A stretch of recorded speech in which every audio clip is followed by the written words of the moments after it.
Welcome, everyone, to the deep dive. Today, we're embarking on what I think is a really crucial exploration. We're looking into something that's profoundly impactful for personal growth and, well, just well-being in general. It's about the common beliefs we hold about recovery and change.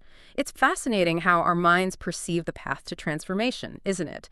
And how those perceptions can either help us or, maybe surprisingly, really hold us back. It truly is, yeah. Our mission today is really to unpack 5 pretty pervasive myths. And these often come loaded with shame. Around recovery, these aren't just small misunderstandings either. They're often deeply ingrained ideas that can actively foster a sense of failure or isolation or just plain shame. So we're going to try and replace these misconceptions with, solid psychological facts and evidence-based insights. We've got a great stack of sources covering behavior, habits, emotional intelligence, even trauma. Yeah, it's quite surprising how much our beliefs about change can actually shape our success, right? A lot of common notions about recovery aren't just, well, inaccurate. They can be actively counterproductive. So if you've ever felt kind of stuck or like you just couldn't get it right on your own journey of change, then this deep dive is definitely for you. It's maybe a shortcut to understanding a more compassionate and, frankly, a more effective path forward, no matter what your personal journey is or what you're hoping to transform. Absolutely. And understanding these underlying psychological mechanisms, that can provide some really powerful aha moments, honestly. It can genuinely shift your perspective from feeling like it's all a burden, this endless struggle, to seeing it more as an opportunity, for genuine growth. We're going to reveal some surprising facts today that hopefully will keep you hooked. And more importantly, empower you to approach your own journey with more self-compassion. And crucially, with strategies that actually work. All right, let's unpack this then. Our first myth, and this one is, it's a classic, the idea that you have to hit rock bottom to truly change. You hear it everywhere, don't you? In movies, stories, just casual conversation. This belief suggests that significant personal change or recovery, it only happens after experiencing some kind of catastrophic collapse, a complete breakdown, hitting an absolute rock bottom. It sort of implies that suffering has to reach this extreme point before you're even ready, or maybe even able to change. It's a very dramatic idea, isn't it? Very powerful narrative. And it definitely has roots in some profound psychological experiences. I mean, C.G. Jung, for instance, in his collected works, he talks about a moment of collapse. He describes it as a point where all props and crutches are broken, leading to this utter and unmistakable defeat crowned with the panic fear of demoralization. He saw it as a deep, almost involuntary surrender of one's own powers, something kind of forced upon us by nature, as he put it. So it describes a very real, very profound experience of breaking down, a point where your usual ways of coping they just crumble. And Jung believed that in those moments, something deeper could emerge, a universal pattern, what he called an archetype of meaning, something that forces a confrontation with new truths when everything else has failed. Okay, so Jung recognized that a moment of deep crisis can be a powerful catalyst. That makes sense. But the myth, it seems to take it a step farther, doesn't it? It wrongly positions this extreme moment as the only gateway to transformation, implying you must suffer to that degree before you can even hope to begin recovery. Which, if you think about it, could lead people to almost subconsciously, or maybe even consciously, wait for things to get worse, which seems incredibly dangerous. But what does the psychological truth actually reveal about starting before that crisis point? Can small, maybe seemingly insignificant shifts, can they truly be as powerful as a big rock bottom moment? Oh, absolutely they can, and often much more sustainably so. What the research actually points to is that early, consistent intervention. And those small, seemingly insignificant shifts, they're often incredibly effective. Think about James Clear in Atomic Habits. He really emphasizes that success is the product of daily habits, not once-in-a-lifetime transformations. That's a direct quote. He also says that making choices 1% better or 1% worse seems insignificant in the moment. But over the span of moments that make up a lifetime, these choices determine the difference between who you are and who you could be. Wow, that fundamentally challenges the rock bottom myth right there. It's not about a single, cataclysmic event. It's about the compounding effect of these minor, consistent efforts. Clear says you should be far more concerned with your current trajectory than your current results. I like that. So, for example, maybe you're trying to improve your finances, even if you're currently in debt. If you start saving just a tiny amount each month, that small, consistent effort means you're on a good trajectory. And that effort, started at any point, long before any perceived rock bottom, it compounds significantly over time. Clear also notes, small changes often appear to make no difference until you cross a critical threshold. which means those early, maybe minor adjustments, they can quietly build a really powerful foundation for change. You don't need to be teetering on the edge of ruin. You can start building upwards right where you are today. And this idea, this concept of continuous incremental change, it doesn't just apply to habits. It applies to our very capacity for emotional learning, too. Daniel Goleman, in Emotional Intelligence, he highlights that emotional learning is lifelong.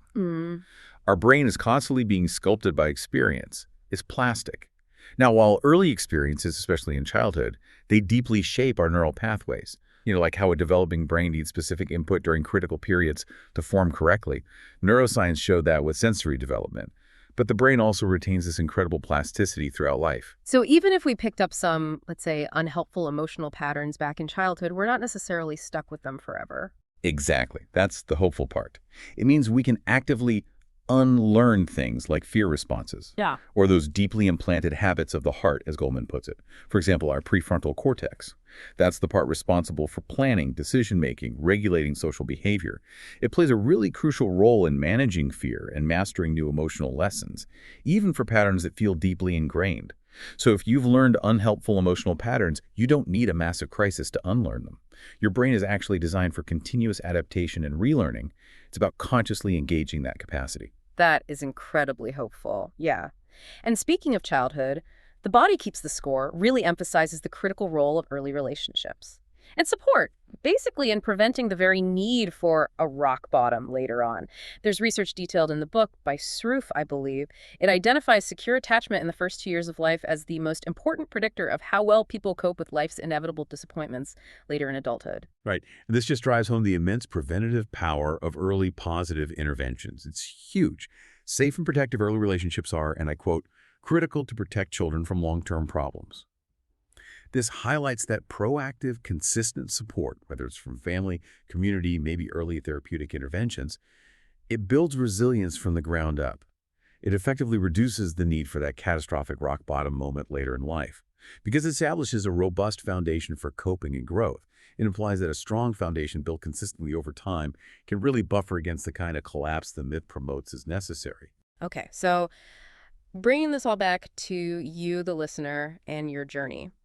You absolutely do not need a brand collapse to begin making meaningful changes. The most powerful transformations, often the most sustainable ones, they seem to stem from consistent incremental improvements and timely, compassionate support, whether that comes from within yourself or from a supportive environment around you. It's really about building a better trajectory, starting right now from wherever you are. You don't have to wait for things to get worse. You can start making them better today, one small step. All right, let's move to our second myth. This one directly tackles those inevitable bumps in the road to change, the idea that relapse is a failure. This is such a harmful belief, isn't it? It views any slip-up, any return to old behaviors as just complete and utter failure, and it often leads to this overwhelming shame guilt. And tragically, it can cause people to just give up on the entire process of change altogether. It really fosters that all-or-nothing thinking. Yeah, this myth is incredibly destructive, mainly because it misunderstands the fundamental nature of learning and behavioral change. The reality, from a psychological standpoint, is that relapse, or maybe a setback, which is a kinder word for it, is actually a common, even predictable part of the process. And critically, it provides valuable data for growth. That's the key. I really like that framing. Valuable data. It takes the shame right out of it. Atomic Habits, again, it describes human behavior as a feedback loop. Try, fail, learn, try differently. That basic concept completely redefines failure, doesn't it? It's not an end state. It's just an essential part of learning. Clear explains, with practice, the useless movements fade away and the useful actions get reinforced. That's how habits form. So if a relapse happens, let's say you're trying to eat healthier and you binge on junk food for a day. It's not a sign of moral failing or inherent weakness. It's not that you are a failure. Instead, it's simply information about the underlying problem the habit was trying to solve, or maybe about the inadequacy of the current solution you're trying. It's really just an opportunity to adjust, right? Yeah. To understand what triggered that slip. Precisely. And this lines up perfectly with the concept of a growth mindset, which Carol Dweck introduced in her book, Mindset. People with a growth mindset, they tend to view setbacks and disappointments as just acknowledged parts of the journey. They expect them, almost. When they face challenges, they often display enthusiasm, saying things like, I love a challenge. So instead of concluding, say, chemistry just isn't my subject after doing poorly on a test, students with a growth mindset, they'd be more likely to look for themes, underlying principles across lectures. They actively take charge of their learning. This perspective sees challenges and mistakes as opportunities for deeper understanding, for revised strategies, not as evidence of some inherent inability or a permanent fixed trait. So it's about pivoting and adapting, learning from it, rather than just trying to prove you're perfect. Exactly. That mindset gives people the courage to embrace their own goals and dreams, as Dweck puts it, and it gives them a way to work toward making them real even when things get difficult. It's all about persistence, not perfection. And Mihaly Csikszentmihalyi in Good Business Leadership kind of echoes this. He describes how people often report that struggling to overcome challenges were actually the most enjoyable times of their lives, which sounds counterintuitive, right? But it implies that the effort, the difficulties inherent in change, they aren't deviations from the process. They're integral to it. And surprisingly, they can even be sources of deep enjoyment and growth. It's the engagement with that struggle itself that seems to create a sense of meaning and accomplishment. What's fascinating, too, is that even when we look at really deep transformation, like recovering from trauma, it's rarely just a straight lineup, is it? The Body Keeps the Score talks about the difficulty of processing trauma. It notes that just remembering the trauma with all its associated effects does not necessarily resolve it, and that exposure treatment, for example, often has disappointing results initially. Now, this isn't because the individual is failing, it's because deep change is incredibly complex. It's a process of integrating experiences that might feel fragmented, and that takes time. It takes repeated effort, and setbacks actually inform the path forward. The goal isn't necessarily immediate, complete eradication of discomfort. It's more about building the capacity to feel what you feel without being totally overwhelmed. It's about building new coping skills, a greater tolerance for your own internal experience. That's such a crucial point. I mean, think about a child learning to walk. They don't just stand up and sprint across the room on day one, right? They try, they wobble, they fall, they get back up. They learn from each stumble, adjusting their balance, their coordination. Each fall isn't a failure. It's vital information for their brain and body. Behavioral change is really no different. Every misstep, every slip-up is simply an opportunity to gather data. It's a chance to refine your approach, maybe understand what triggers those old patterns, and ultimately to strengthen your system for change. So, bringing this back to your journey again, please remember, it's not about being perfect. It's never about perfection. It's about being persistent and learning from every single experience. Falling down is part of the human condition, isn't it? It's how we evolve, how we learn. Don't let a setback convince you it's over. Let it tell you what you need to learn next. Okay, on to myth number 3. Willpower is all you need. Oh, this one. This myth suggests that successful recovery or change is purely a matter of grit. Mental toughness, just forcing yourself through challenges. It wildly overemphasizes individual fortitude, doesn't it? And in doing so, it neglects the absolutely crucial roles of, well, your environment, your strategies, and external support. Yes, this is a myth that leads to immense self-blame, because willpower as a resource inevitably runs out for everyone at some point. The reality from a psychological perspective is that recovery is far less about having some finite supply of willpower and far more about developing skills, using effective strategies, and building robust support systems. Willpower, just on its own, is simply not enough for sustained long-term change. That feels like a game changer for so many people, just hearing that. It means we're not constantly battling some internal deficiency, some lack of moral fiber. Atomic Habits, again, fundamentally argues against willpower being the sole driver. Clear states, and this is another powerful quote, if you want better results, then forget about setting goals. Focus on your system instead.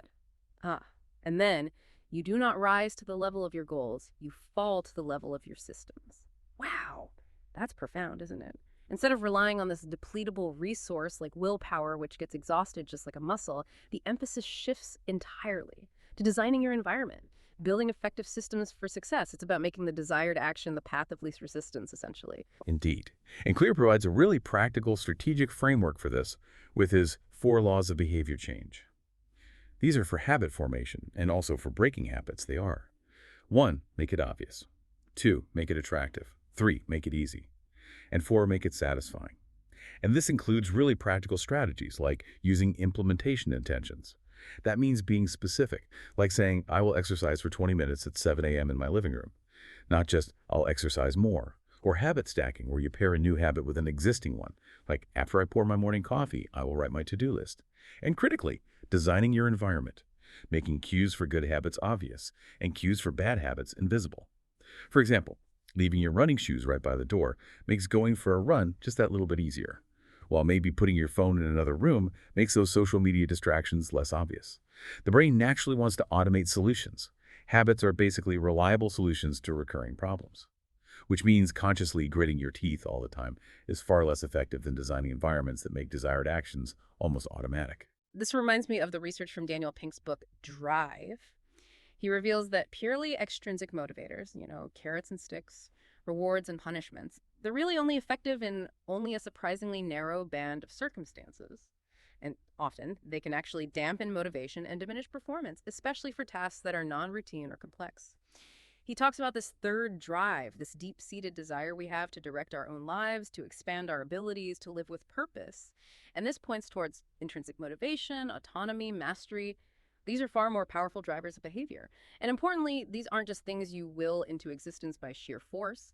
They are fostered by strategic design, by skill development, which is exactly what Clear's laws help facilitate. And these are absolutely learnable skills, not just inherent traits you either have or don't have.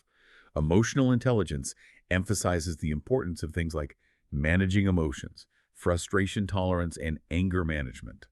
These are not about brute willpower. They're about acquiring new capabilities, actual skills. Goleman highlights the crucial difference between feelings and actions.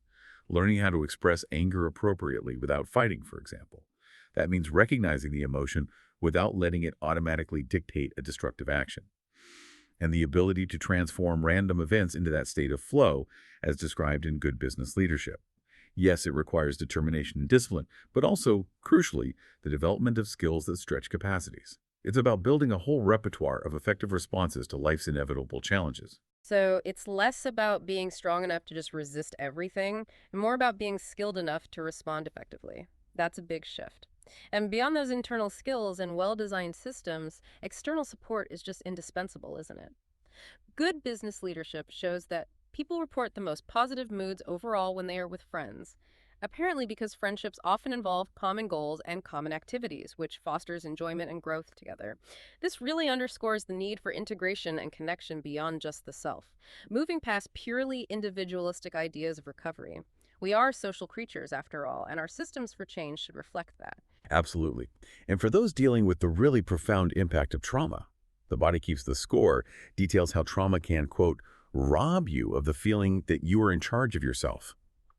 So it emphasizes the need to reestablish ownership of your body and your mind. Now, this isn't achieved through sheer will, not at all.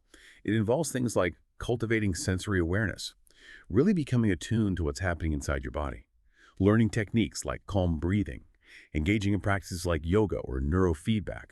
All of these are specific skills and strategies, and they're often developed and sustained with the support of others, maybe in therapy or group settings.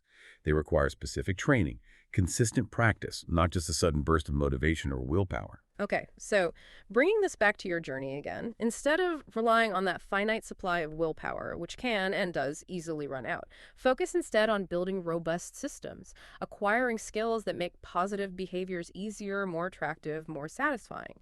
Leverage your environment, make it work for you, not against you, and actively seek out those supportive connections. That's where true, lasting change really seems to take root. It's about working smarter, not just harder by gritting your teeth. Moving on to our fourth myth. You have to be maybe religious or adhere to some specific belief system to recover. This myth imposes a really narrow pathway, doesn't it? It suggests that only those who conform to a particular faith or a specific therapeutic modality or maybe a certain life philosophy, only they can truly achieve lasting change. And that can be incredibly alienating. It excludes countless individuals who just don't fit that particular mold. Yeah, this myth doesn't just create unnecessary barriers, it also fundamentally misunderstands the inherent human drive towards healing and meaning. It's much broader than that. What the research actually shows, quite clearly, is that there are many, many valid pathways to recovery and growth, each unique to the individual. That feels like a wonderfully inclusive truth. Makes so much sense. C.G. Jung, again, in his collected works, he talks about the individuation process. He saw it as this natural inner transformation striving for wholeness. And he observed this manifesting through universal archetypes and symbols, like mandalas, for example. Jung noted that mandalas often appear spontaneously in conditions of psychic dissociation or disorientation. He saw them as an attempt at self-healing on the part of nature, meaning they don't spring from conscious reflection, but from a deeper instinctive impulse.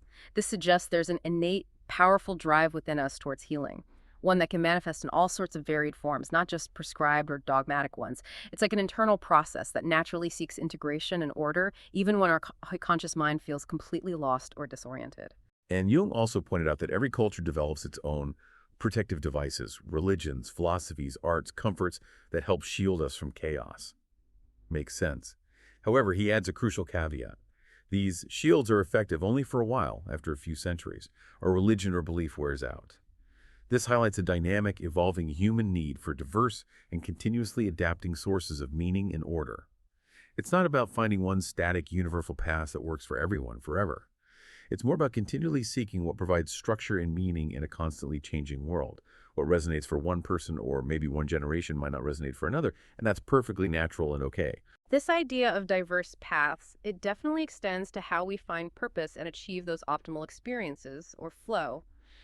In Good Business Leadership, Mihaly Csikszentmihalyi discusses how maybe the most satisfying way to unify life into an all-embracing flow activity is through the idealistic mode, which often involves spiritual or higher order goals. However, he's really quick to acknowledge that setting challenges that involve the improvement of material conditions while at the same time pursuing spiritual ends is not easy, especially when the culture as a whole is predominantly sensate in character, meaning focused on material pleasure, immediate gratification. He even asserts that a well-thought-out, sensate approach to life can be preferable to unreflective idealism and vice versa, which really emphasizes the validity of all these diverse approaches to finding meaning and engagement in life. There isn't just one right way. The key, Csikszentmihalyi argues, is not whether a person is materialist or ideational, but how differentiated and integrated are the goals he or she pursues in those areas. That's the important part. By differentiated, he means how distinct and specific your goals are. And by integrated, he means how well they fit together coherently into a unified sense of purpose for you. That optimal experience, flow, he says it's open to cultivation, a skill one can perfect through training and discipline. And crucially, it's not inherently tied to a specific dogma or belief system. He states that purpose, resolution, and harmony unify life and give it meaning by transforming it into a seamless flow experience. And this can be achieved through all sorts of various systems of action and consciously chosen goals, which are deeply personal and don't require adherence to a particular external doctrine. And when we look specifically at something like trauma recovery, the body keeps the score provides really extensive examples of multiple, effective, sometimes non-traditional therapeutic approaches. Bessel van der Kolk details methods like yoga practice, neurofeedback, even treating trauma through theater with programs like Urban Improv or Shakespeare and Company. These are quite distinct from traditional talk therapy or specific religious frameworks, aren't they? Yet they demonstrate profound healing for many people. They really underscore that healing isn't limited to a single approach. Exactly. And the book also highlights that chronic childhood abuse causes very different mental and biological adaptations than discrete traumatic events in adulthood. Unquote. This strongly implies that diverse issues naturally require diverse solutions. You can't treat everything the same way. This evidence just fundamentally counters a one-size-fits-all approach to recovery. What works wonders for one person, or one type of trauma, simply may not work for another. The critical factor seems to be finding the modality, the approach, the framework that genuinely resonates with and addresses an individual's unique needs and experiences, honoring their unique path. So bringing this back to your journey, your path to recovery and growth is, by its very nature, unique to you. It has to be. It arises from your individual circumstances, your internal promptings, the resources you find most meaningful and effective for you. There isn't a single prescribed method that everyone must follow. Ignore anyone who tells you otherwise. The journey is really about discovering what truly works for you and creating order, meaning, and integration in your own life. All right, our final myth, and perhaps this is one of the most emotionally challenging ones. The idea that recovery means you'll always be happy. This myth creates such a completely unrealistic expectation, doesn't it? That successful recovery leads to this state of perpetual bliss, just free from negative emotions, pain, or discomfort forever. So when difficult feelings inevitably arise, and they always will, because that's being human, this can lead to profound disillusionment and a crushing sense that recovery has somehow failed or you've done something wrong. Yeah, this myth really sets people up for disappointment because it just ignores the fundamental reality of human experience. It's impossible. What the research actually shows is that recovery doesn't mean you'll always be happy. Not at all. Rather, it means you get to experience the full range of human emotions, the good, the bad, the messy, everything in between. But the difference is you experience them with healthier coping skills and a greater capacity to navigate them without being completely derailed. That's such a vital distinction. Yeah, it's not about being happy all the time. It's about being able to handle all emotions when they come up. Emotional intelligence directly addresses this. It discusses things like ordinary melancholy or subclinical depression. Goldman notes that while people can often handle these feelings on their own, some strategies, like staying alone and just ruminating, can actually backfire, make things worse. Conversely, things like socializing or engaging in distracting activities can help if it diverts attention from that negative rumination cycle. So the goal isn't to eliminate these feelings entirely, but to learn how to manage them effectively. The book teaches that recognizing the difference between feelings and actions is key, and learning to express emotions appropriately, like expressing anger without fighting, that's central to emotional self-awareness and management. It's about being present with your emotions, not trying to suppress them or letting them totally control your behavior. And when we look at trauma again, the body keeps a score. It's very explicit about this. It states that trauma can lead to things like crushing sensations in your chest, intense fear of losing control, self-loathing, nightmares, and flashbacks. These are real experiences. Recovery isn't about magically eradicating these feelings entirely because they're often deeply imprinted by the experience. Instead, recovery is about developing the capacity for, and I quote, feeling free to know what you know and to feel what you feel without becoming overwhelmed, enraged, ashamed, or collapsed. That's the goal. It emphasizes that it is normal to simultaneously experience conflicting feelings or thoughts, like maybe hatred and vulnerability at the same time.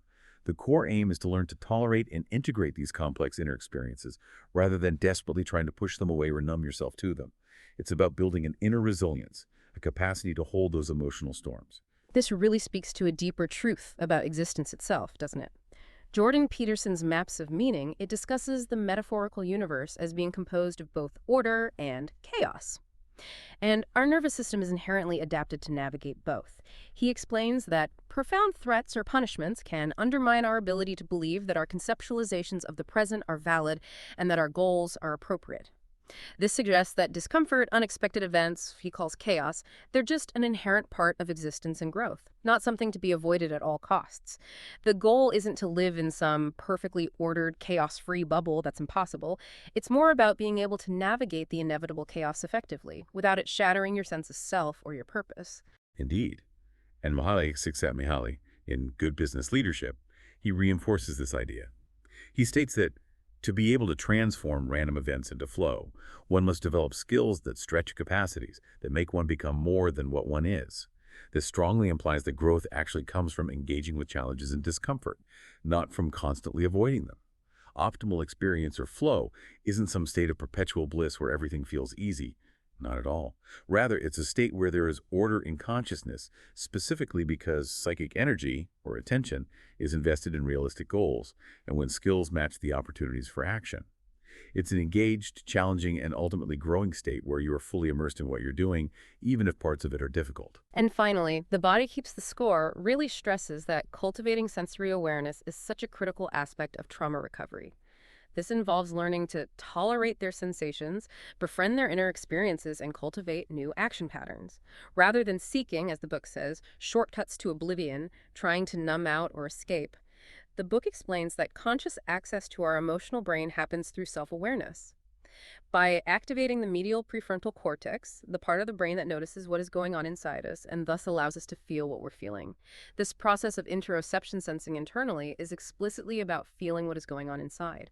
The subtle shifts in your body, the nuanced emotions, not suppressing it. So recovery is really about developing the capacity to feel it all and to cope with it all, rather than aspiring to some perpetually happy but ultimately incomplete and maybe even artificial existence. Exactly.